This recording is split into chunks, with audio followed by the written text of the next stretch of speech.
Should I tell Karina? She knows. Okay.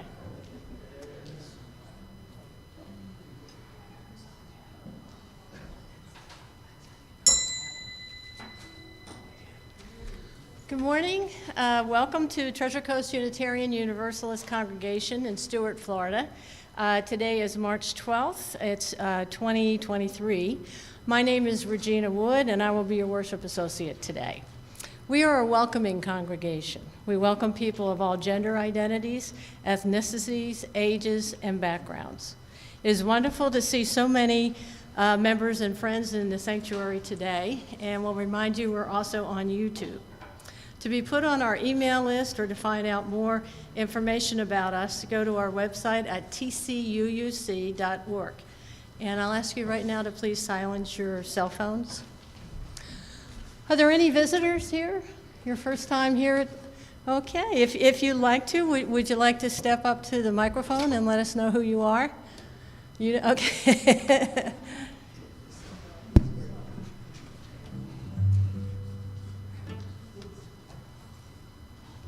I'm Bill Mitchell.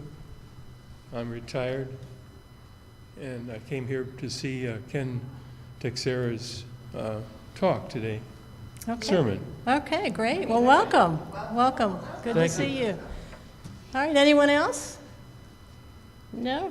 Okay, we have some announcements today. Tia has a special one that she wants to say. I'm reminding everybody, and it was in the Friday newsletter, that this Saturday is the wedding of our church administrator, Debbie Pelletier, to her fiancé, Elliot Edwards. And as you know, we're sponsoring the reception. The wedding is in here at 2 o'clock. Everybody's invited, and the reception is going to be, they're going to take pictures out at the gazebo, and then we're going to be in the Heston Hall for the reception. Thank you. There's a sign-up sheet outside on the table if you haven't signed up yet. Hope to see you all there. Okay, thank you, Tia. We're also happy for Debbie and Elliot and look forward to that event. We also are going to have our annual meeting is going to be March 26th, and it will be after the worship services. And we have other announcements, but they are, you can look on here to see the other announcements, and we also have them on our Friday newsletter. We have a Friday newsletter and all the announcements on there. So if you're not on there, go to our website and go on it. It gives you a lot of information. We want to give a big thanks to those who help with the service. Jackie Robbins is our music leader, and Judy Begoris is her assistant. And we're very happy for the music that they provide. We want to be thankful to our ushers, our greeters and ushers, and especially our host, Karina Poloni, and her tech support from Rachel Valentino. And today we have Joe Genacaro, and he is going to be leading, he's going to be our hymn leader today, so we want to thank him. And as always, we thank Joanne Leone and Marguerite Gregory for the coffee and cookies that they provide after the service. Today, our guest speaker is Ken Teixeira, and he and Reverend Bob McDonald will be on the pulpit today. And now we will have our prelude. First, I have an announcement. Sure. Yeah. Please hear this announcement. This is announcement time. If there's announcements you want to make, please come to the mic and make it now if you haven't already. Tia already took my thunder there. I was going to command you to the mic, Tia, but I didn't need to. Anybody else have an announcement they want to make? Bill Falk asked me to remind you that we are in the wrap-up of our pledge drive. We need pledges from everyone, members and family members alike. If you didn't get the material about the pledge drive, Bill tells me it's available in the lobby or in the Heston Hall. We want everyone to have it because we need the support of everyone. Does anyone else have an announcement they want to make? Thank you. Okay, now we'll have our prelude music.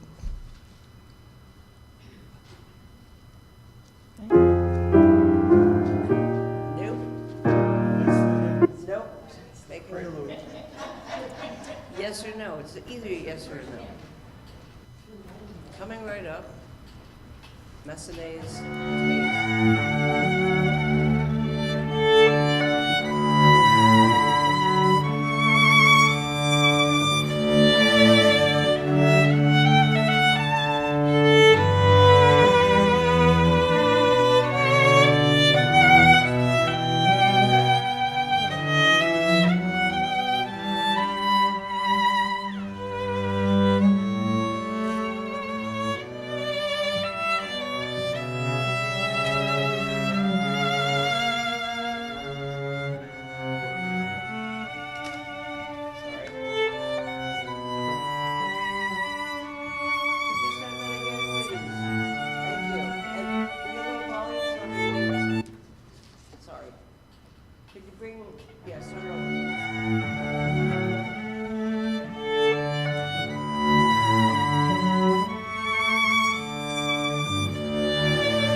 Thank you, Jackie. That was beautiful.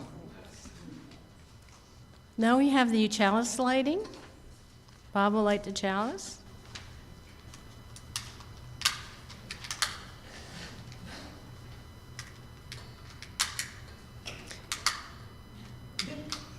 I didn't take this in seminary. I know, it worked before. Are there any smokers in the house? else could go on. Anybody have a flint in a Go rock? ahead. Okay. We light our flaming chalice to illuminate the world that we seek. In search of truth, may we be just. In search of justice, may we be loving. And in loving, may we find peace. Opening words.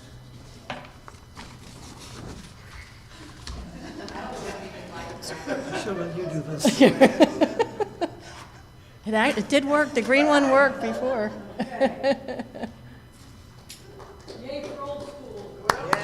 Thank you.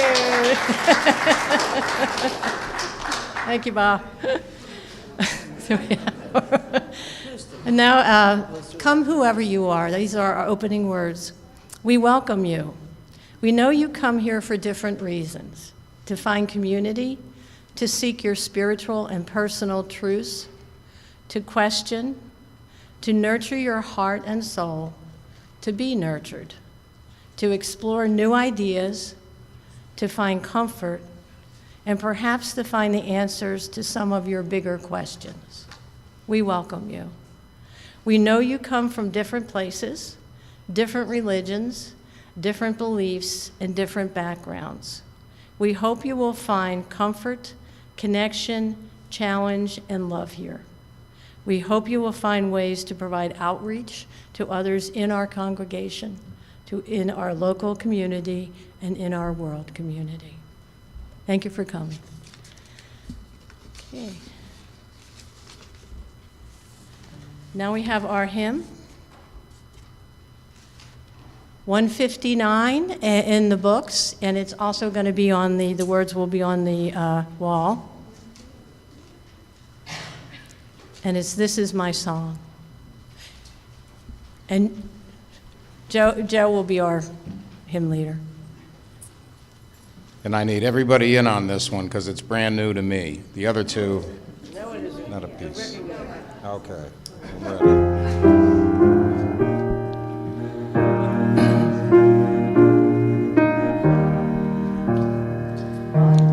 This is my song, God of all the ages, a song of peace for lands afar and wide. This is my home, the country where my heart is. Here are my hopes, my dreams, my holy shrine.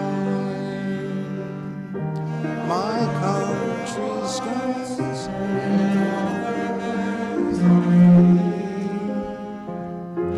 hopes and dreams, as true and high as mine. My country's skies are bluer than the ocean, and sunlight beams on clover, leaf, and pine. But other lands have sunlight too, and clover, and skies are everywhere as blue as mine.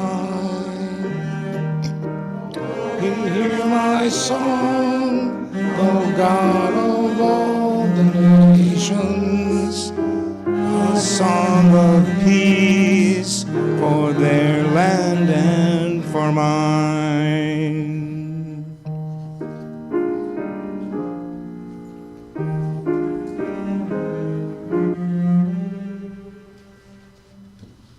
Okay, now we will do our affirmation.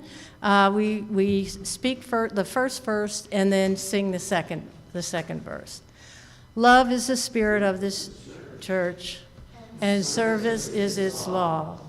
This is our great covenant, to dwell together in peace, to seek the truth in love, and to help one another.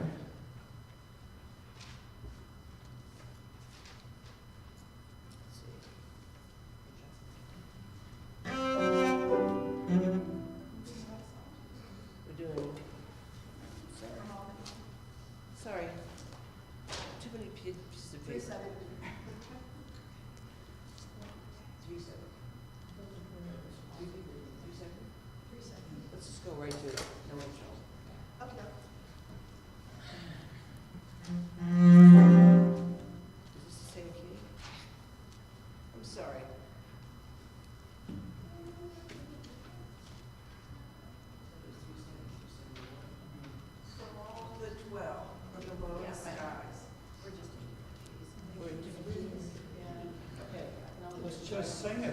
Yeah, we know it. Let's all sing it. Okay. From all that dwell below the skies, let faith and hope and love arise.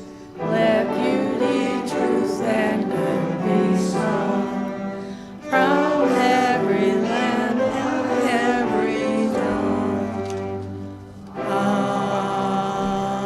Amen.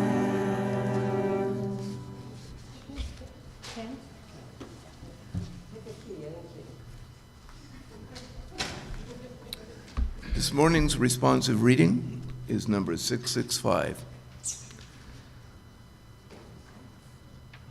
No one ever told us we had to study our lives. Make of our lives a study, as if learning natural history or music. That we should begin with the simple exercises first, and slowly go on trying the hard ones. Practicing till strength and accuracy become one with the daring to leap into transcendence. And in fact, we can't live like that. We take on everything at once before we've even begun to read or mark time. We're forced to begin in the midst of the hardest movement.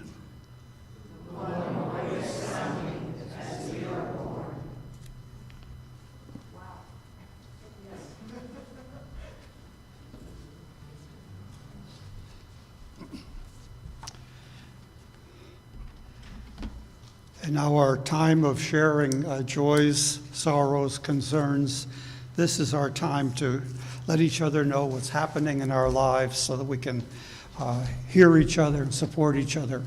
Who has a matter of personal joy or concern to share? Please. I swear I'll be good. Does anyone know that Linda Shuey was in this performance last night? The community choir, Linda Shuey.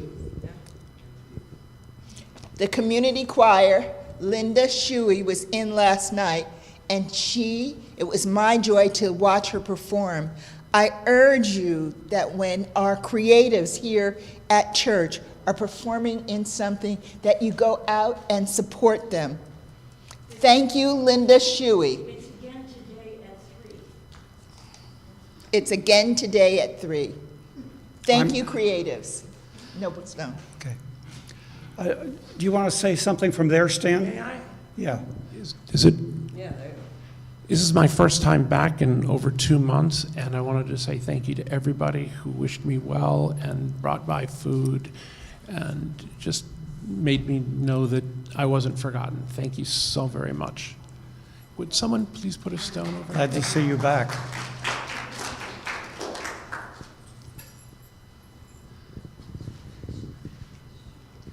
Good morning. I have a joy. I just want to say that, one, I'm going home to New York for a couple weeks, and I'll be back. But the joy is that I have discovered you all, and I'm very thankful for that. Safe travels, Brenda.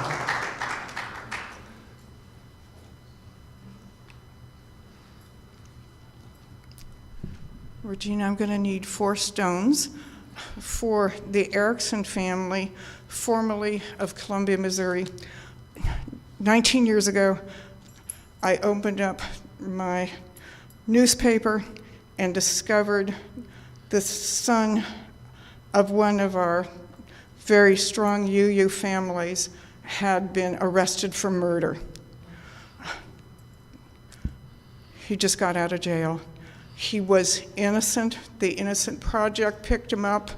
His best friend and buddy, who always claimed he was innocent, unlike Chuck, who got coerced into confessing to a murder he did not commit.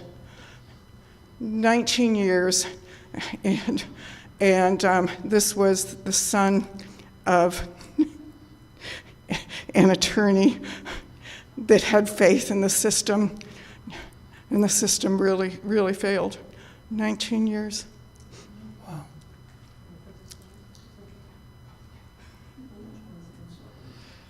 Karen?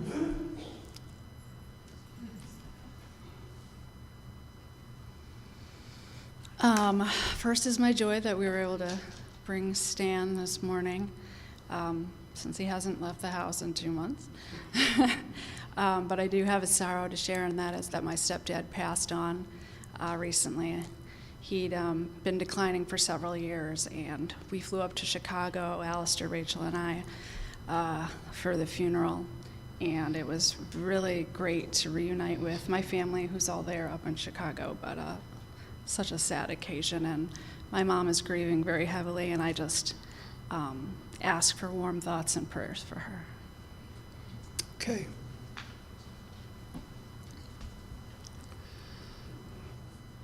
Anyone else? Joe?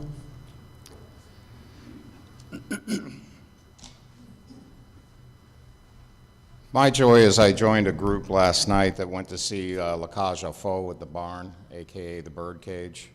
And an interesting thing about that is the lead only had 1 week to do everything, learn his lines, learn his dancing, learn everything. And the show was phenomenal, and he was phenomenal. So if you enjoy musicals and you don't mind a lot of drag queens, check it out. It's a great show, wonderful show.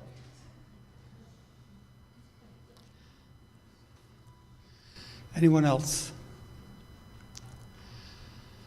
All right, we always move one for those that we don't say out loud, but we know that we all have people we care about, and so this is for them.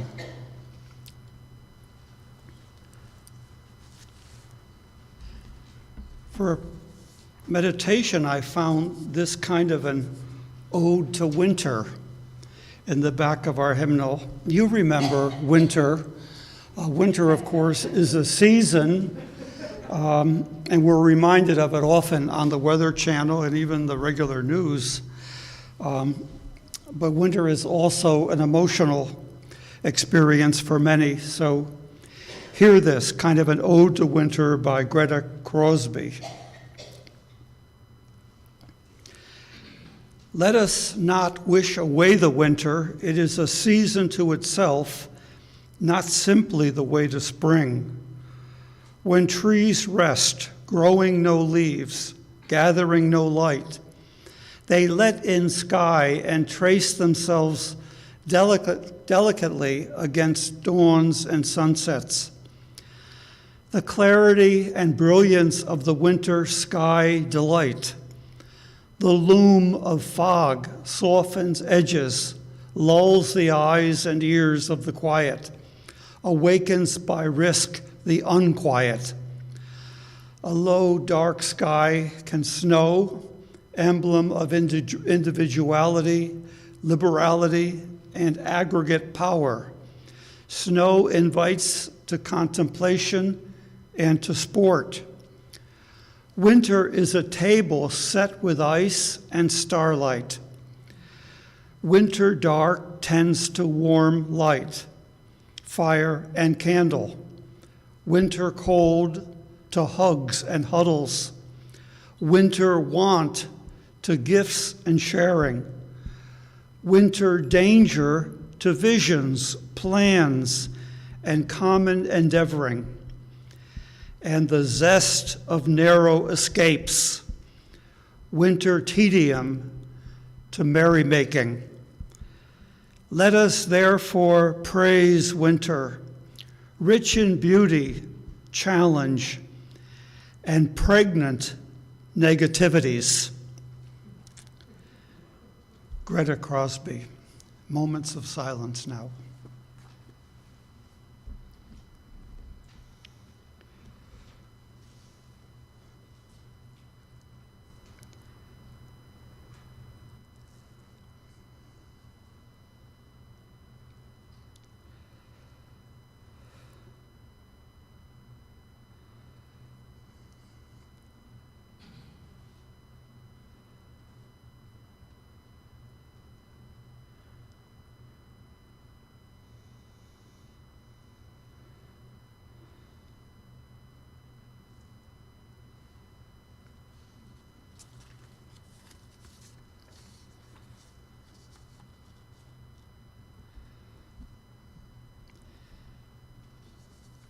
Spirit of Life, 123, we remain seated, we hum the verse, then we sing the verse.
Spirit of life, come unto me.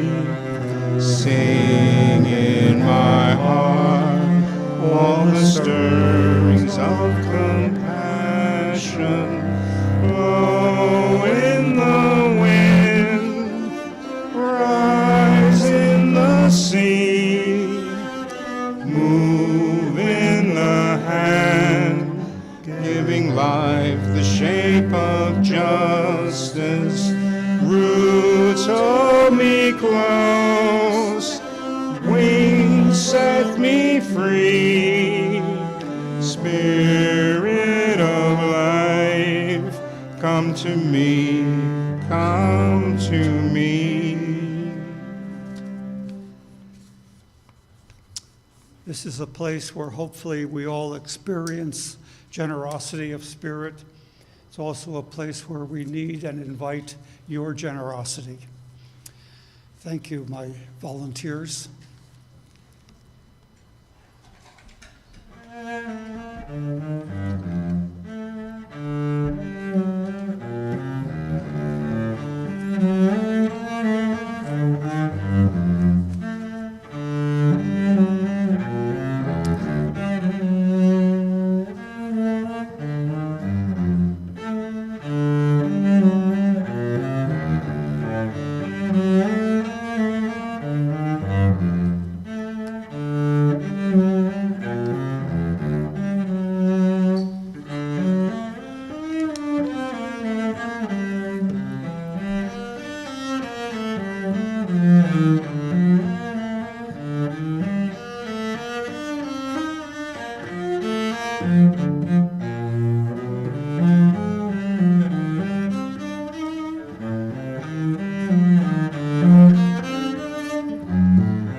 Ken Teixeira doesn't need introduction among us. When he informed me that he had worked on a book to help understand why we have become such a divisive people and what we might do about it, I thought it was to be shared with you, and so I invited, he accepted.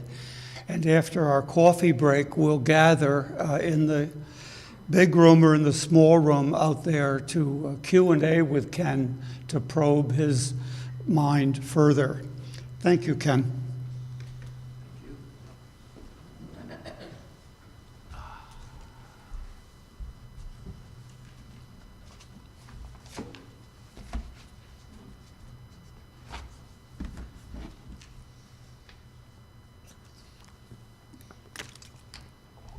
First things first. Volume okay? Last time I spoke to you, the subject of my sermon was me, a subject very dear to my heart. Oh, no, not me, Ken Teixeira, but me with a capital M, what Buddhists refer to as the self. That's that part of your brain that causes much of the suffering you endure in life. We talked about how your self constantly floods your consciousness with the judgments it has made. And then your self instructs you on how to automatically and mindlessly respond to those judgments when they come up in your daily life. And then we talked about a practice we can engage in to acquire the mental distance to observe your self's ways, get distance from them, and make more compassionate choices. This is what the Buddha figured out 2,500 years ago. He understood 80% of the emotional problem of being human. That is, having to learn to transcend me, or the self. But there is another problem. And while countless numbers of thinkers and writers over the centuries have skirted around understanding this problem, it took a professor at Harvard University to spell it out in detail just 11 years ago. And it is not yet widely understood. And that problem is we, W-E. That is, humans have a biological tendency to join with others in a group and to want to compete against and defeat other groups. And that creates untold misery. Let's start with the man who figured this out. His name was Edward O. Wilson, and sadly he died a couple of years ago at the age of 92. His work was prolific. He published over 50 books, 2 that won Pulitzer Prizes. In 1977, then President Jimmy Carter awarded him the National Medal of Science. Sadly, President Carter is now on hospice and won't be with us much longer, I imagine. But back to Dr. Wilson. Of course, he published definitive academic papers on the subject we're about to discuss, but those are over my head. In 2012, he published a Pulitzer Prize-winning book, The Social Conquest of Earth, in order to educate simpletons like me and spell out how human beings evolved the same way ants, bees, and termites did, in groups or colonies. Next one, Karina. That picture on the cover of the book is of the last painting by Paul Gauguin. The painting shows various Polynesian people that Gauguin loved so much, going through life from birth to old age, from right to left. There's a quasi-religious person or a statue there on the left. And in the upper left-hand corner is a yellow box with 3 questions written into the painting, in French, of course. But in English, they are, where did we come from? What are we? Where are we going? I think it's a remarkable painting, asking the biggest questions any thinking human can ask. And after nearly 2 centuries, Edward O. Wilson proceeded to answer the first 2 questions and offer insight about the third. Now, this can get complicated, but I'm going to try to keep it simple. This evolutionary pattern, like ants and bees, is called a eusocial pattern. EU followed by social, eusocial. It occurs when a group of individuals of a species have a common nest, a common storage of eggs or young. We all know that ants keep their eggs in one place, same for bees and termites, and in the case of Homo sapiens, the nest was a campfire or a cave during our countless centuries wandering the African savannas as hunter-gatherers. A eusocial pattern occurs when the individuals in the species begin to adopt different roles in defense of that common nest. As we all know, specialization is very efficient, so by doing so, they serve the group, colony, tribe, clan, so efficiently that their group overwhelmed other groups. And their DNA got into the gene pool, and everybody went eusocial.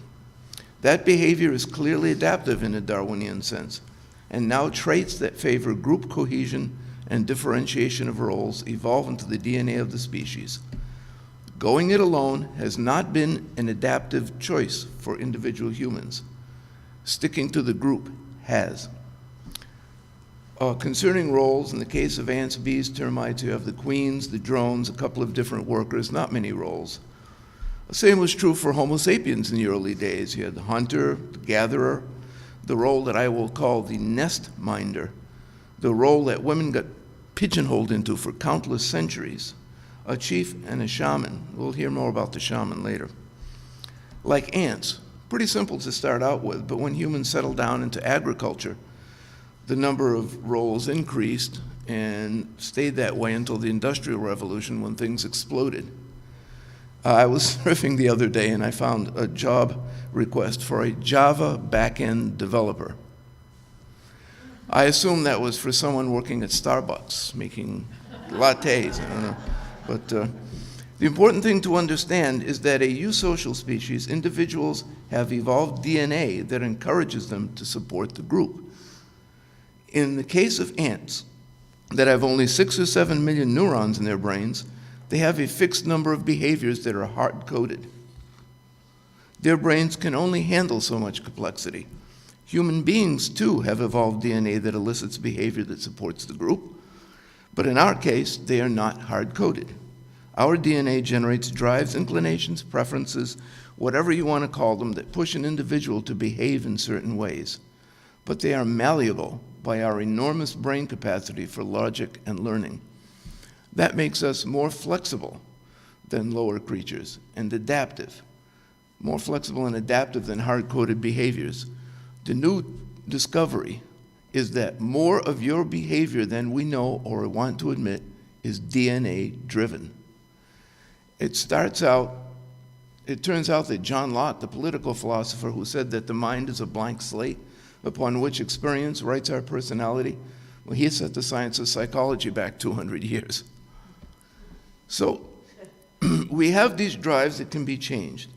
Their influence can be strengthened or weakened by speech, thought, education, communication, meditation, reward, punishment.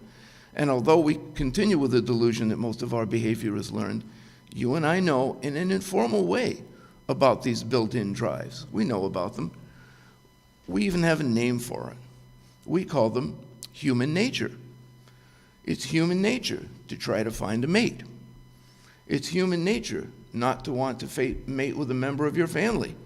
You can see how that one evolved into the species. It's human nature to dislike snakes and rats. The early nest minder who allowed snakes and rats into the cave where her baby was sleeping did not get her genes into the gene pool. The rat and snake haters survived, passed on their genes, and that dislike evolved into the species. And now we know that it is human nature to form and join competitive groups and to fight other groups.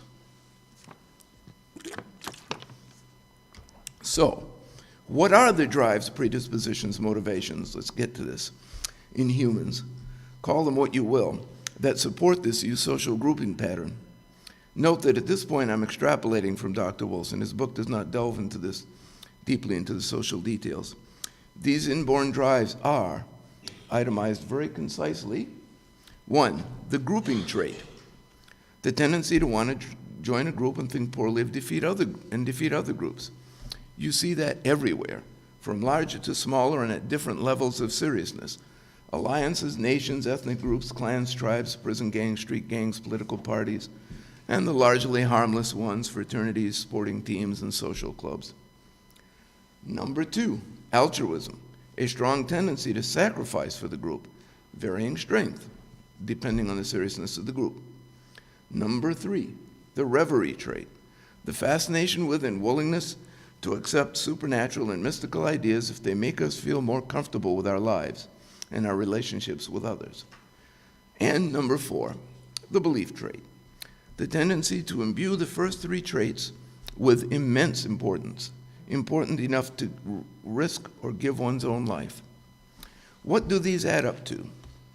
These innate drives work together to produce cooperative behaviors that form what we throughout history have called religion. Organized religion is the behavioral glue that has held eusocial groups together throughout human history. Not hard to see that. Just open the Old Testament. Egyptians, Hebrews, Mesopotamians, Babylonians, Hittites, every group had its own religion, and that religion was tied directly to the governance of the group. In Egypt, the Pharaoh was God, and they all say the same thing. Our religion is the right one. The others and their believers are inferior or downright evil. And that view justified conflict that was always really based not upon religious dogma, but upon territory and wealth. Some atheists claim that organized religion causes war. That is not so. Religion does not cause war, but organized religion is the cohesive force for the groups that do go to war. And religion can be an excuse for war.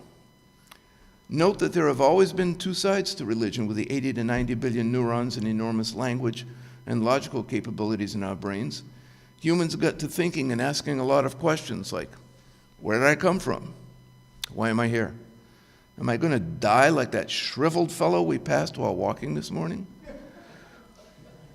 Individual humans need to have answers to find peace so that we can live our lives and be productive. That's why we're here today. One side of religion, the one we call spirituality, grew out of that personal inquiry, that personal need.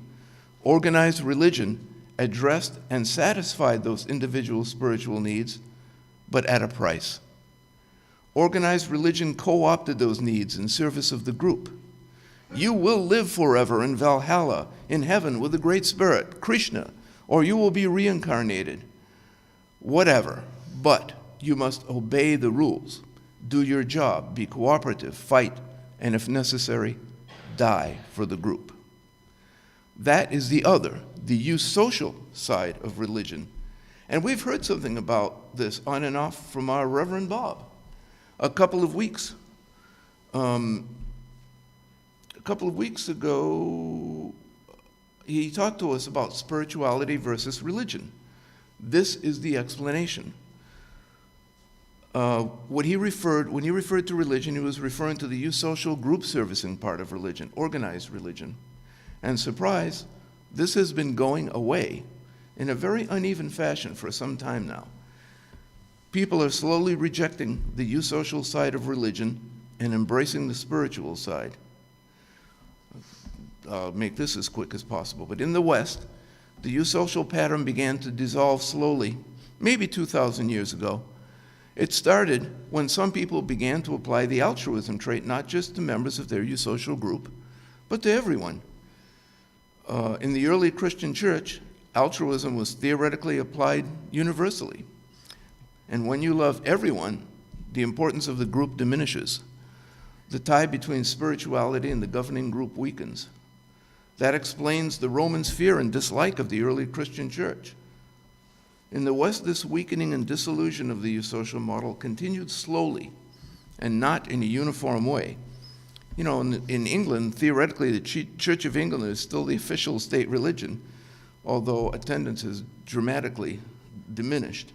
In comparison, 200 years before that, in the U.S. Constitution, the First Amendment says, Congress shall make no law respecting an establishment of religion. Wow. Talk about a gut punch to the tummy of the eusocial model. By the way, in largely non-religious government environment that followed in the U.S., the eusocial drive remained alive and well in certain groups and continued to be exercised regularly as separate groups, eusocial groups formed within the United States. Perfect example being the Church of Jesus Christ of Latter-day Saints, the Mormons. Mormons even tried to establish their own nation, Deseret, I think is what they wanted to call it. And had no difficulty waylaying wagon trains that passed too close to Salt Lake City. Our leaders in Washington finally put the kibosh on an independent Mormon nation. We had a number of Christian sects arising, then Scientology. There have been more than 100 groups. And of course, some Christian groups still push hard today to return the U.S. to the eusocial model by declaring Christianity as a state religion. Meanwhile, in the Middle East, the eusocial pattern is alive and well. Islam and its various governments are very tight, as is Judaism and the Israeli government. And note once more that in most strongly eusocial groups, women get pushed into a narrow role, what is effectively slavery. That is the source of the historic oppression of women being pushed into the nestminder role. And eusocial conflict is the source of anti-Semitism as well. It's a mess. Why am I telling you all of this? Because the remaining eusocial activity on this planet doesn't start in Yemen or in Kiev or in Nigeria. It starts right here, in you and me. Each of us has the 4 eusocial DNA drives, and we succumb to that tendency to simply buddy up and fight. It has been demonstrated experimentally. In another very precocious sermon from Reverend Bob a few months back, we heard about a study by a Dr. Bishop in which a group of young boys were told that another group was saying derogatory things about them. And sure enough, they quickly gathered together and were amenable to taking cooperative action against the other group, whom they had never even met. Didn't take much. That eusocial DNA grouping trait kicked right in. It's in the genes. How does this eusocial thing work on a personal level? It starts with a feeling of cohesion to your groupies and a strong feeling of opposition to some others. Us and them. And then your brain kicks in. Your brain is a justification factory. The psychologists call this confirmation bias. The feeling of insularity and opposition comes first, and the rationalization comes later. And we end up believing in grand dualistic tradition, often with lofty and holy justifications that we are right, they are wrong, we are better. Matters turn to simply black and white. We've been doing this throughout human history, which has just been a continuous sequence of wars. I won't go through those, I'll skip over that part. And the results are sometimes horrific. I mean, after our totally unjustified invasion of Iraq, we proceeded to impoverish and marginalize the Iraqi Sunnis. And the result was ISIS. That's right. Our eusocial behavior created ISIS. In 1987, Gorbachev sang Russian folk songs with Ronald Reagan and told him that socialism wasn't working, that Russia needed to establish a market-based system. Our businessmen then proceeded to swarm Russia as modern-day carpetbaggers, buying up Russian industries for a few pennies on the dollar. Then after Russia abandoned Eastern Europe, we added those countries in fine eusocial tradition, one by one, to our empire. Yes, NATO is part of the American sphere of influence, a modern, if weaker, form of empire. And so the Russians got tired of this. They gave up on milquetoast leaders like Gorbachev and Yeltsin, and instead selected a monster like Vladimir Putin. That's right. Our eusocial behavior created Putin, too. Did you know that we have armed military personnel ready for combat, not just as advisors, in 146 different nations around the world? Far more than England did at the height of its empire. And the result of our eusocial behavior in some of those places ends up in human suffering. What are some of the signs that each of us can see within ourselves that we're engaging in eusocial thought and actions? Strong feelings in regard to another group of people. Fear is at the top of the list. And your mind has no difficulty exaggerating fear if it will serve the eusocial feelings it has. I mean, what but exaggerated fear could lead one to believe that some adversary could possibly take over the world one country at a time? The domino theory. And we've reincarnated that domino theory again to think that Russia is going to take back the Soviet Union one country by country. They can't even make it halfway through Ukraine. But another big one is chauvinism. We're just better than they are, so we can do things that we don't allow them to do. We maintain a double standard. Another big one is righteousness. When we are righteous, we're holding ourselves above those other evil or at least misguided people. I mean, the Russians running online advertisements during our 2016 election was just unacceptable, right? But the United States had no problem in openly interfering in and winning the election for Boris Yeltsin in 1996. That was okay. We did it openly. We didn't even hide it. And your brain separates you from others in so many ways. Joan Halifax, the abbess of the Upaya Zen Center in Santa Fe, calls this process othering. Our self separates us from other individuals and groups. Ooh, he smells bad. We don't dress that way. He doesn't behave the way I do. I have bad news for you. He, whoever he is the prisoner of his DNA, just like you are, and he's doing the best with what he's got. He is you. And your brain separates you from others in so many other ways. And then just to top things off, the problem of eusociality is compounded by institutions that profit from continued conflict and actively advocate for it. President Eisenhower warned us about some of these 70 years ago when he coined the phrase military-industrial complex.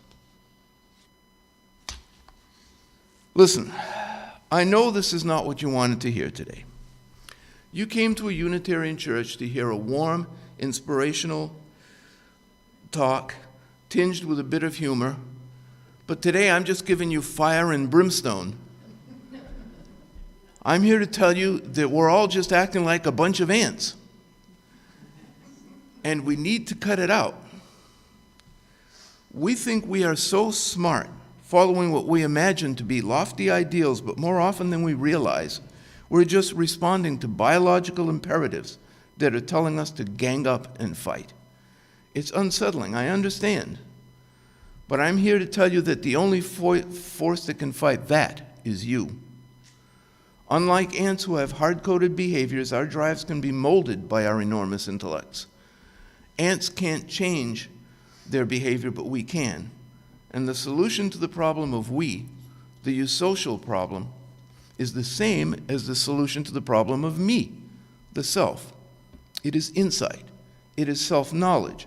It is getting to see what your everyday brain is doing and, when necessary, taking control away from it. Do not leave your Stone Age mind in charge of things. Dogmatism is the product of your brain's justification factory and is a real enemy. Question every deeply ingrained belief you hold, especially divisive ones that are backed by strong emotion. Keep an open mind to ideas that conflict with yours. Listen deeply to other people's ideas. Be suspicious of fear and investigate it. Our brains are just justifying and fueling our black and white eusocial paranoia. Thich Nhat Hanh, the recently deceased Vietnamese Zen master, advises us to ask ourselves concerning our deeply held ideas, are you sure? Are you sure? Again, be suspicious of when you see things in black and white, because that is the only color palette that your dogmatic brain paints with. In that regard, a reminder will be helpful, something to pull you back from the emotional commitment your brain makes. And there's one right here, in this sanctuary. Maybe you can't see it from where you're sitting. It's on the front of Jackie Robin's cello case. And Karina has a copy of it up there. Don't believe everything you think. Once again, Reverend McDonald introduced this quote to us a couple of weeks ago.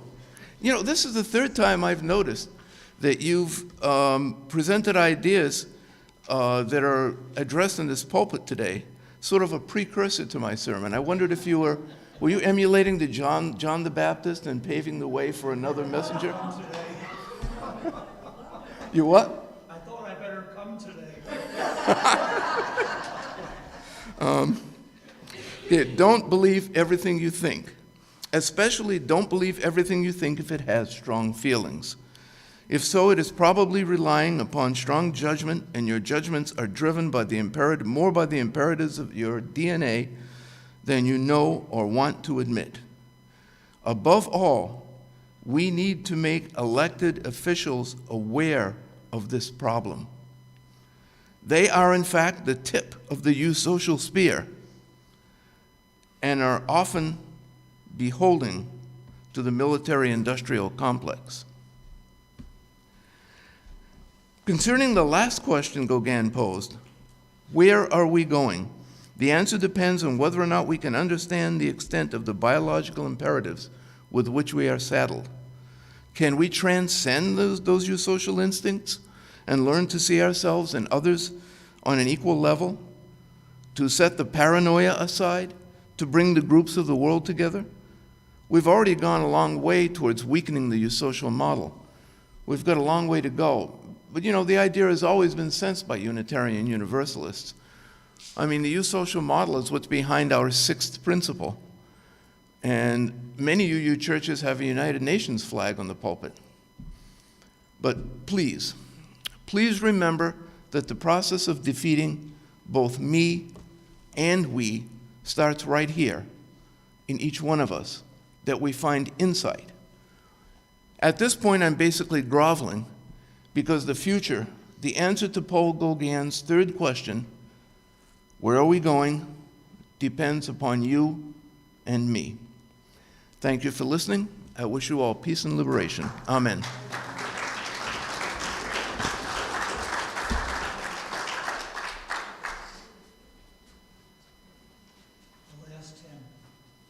Pardon me? Oh.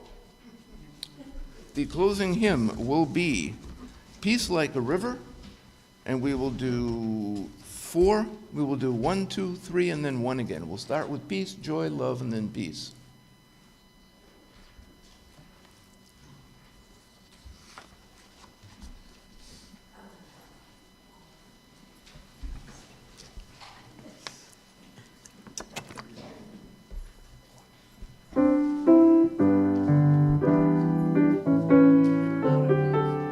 Peace. Volume.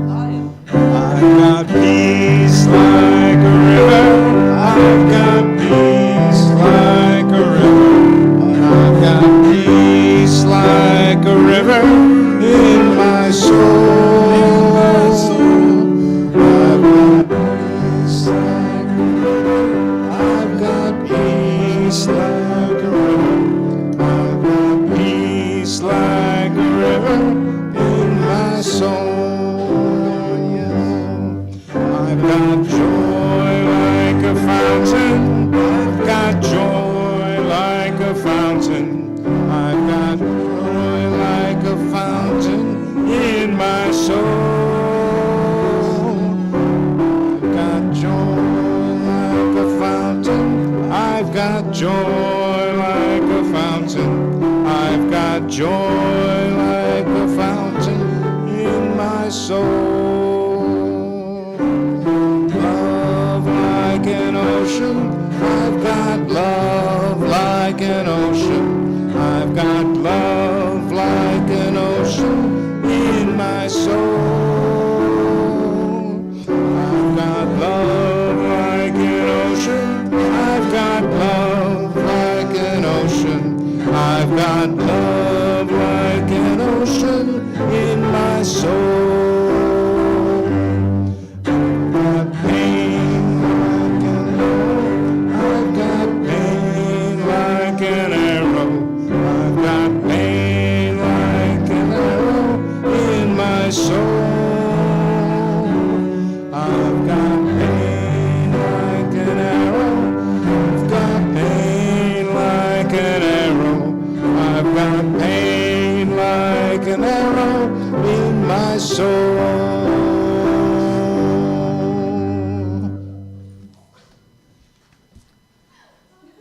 And the closing words today are selected from a longer poem by Adrienne Rich. She was a poet, an advocate for feminist and lesbian rights, and she was the author of today's responsive reading as well. This poem was written after a scuba or snorkel dive she took off a schooner to visit a shipwreck. Selected lines from Diving into the Wreck. First, having read the Book of Myths and loaded the camera and checked the edge of the knife blade, I put on the body armor of black rubber. I go down. I came to explore the wreck. The words are purposes. The words are maps. I came to see the damage that was done. The wreck and not the story of the wreck. The thing itself and not the myth. We are, I am, you are, by cowardice or courage, the one who'll find our way back to this scene, carrying a knife, a camera, a book of myths, in which our names do not appear. Go in peace.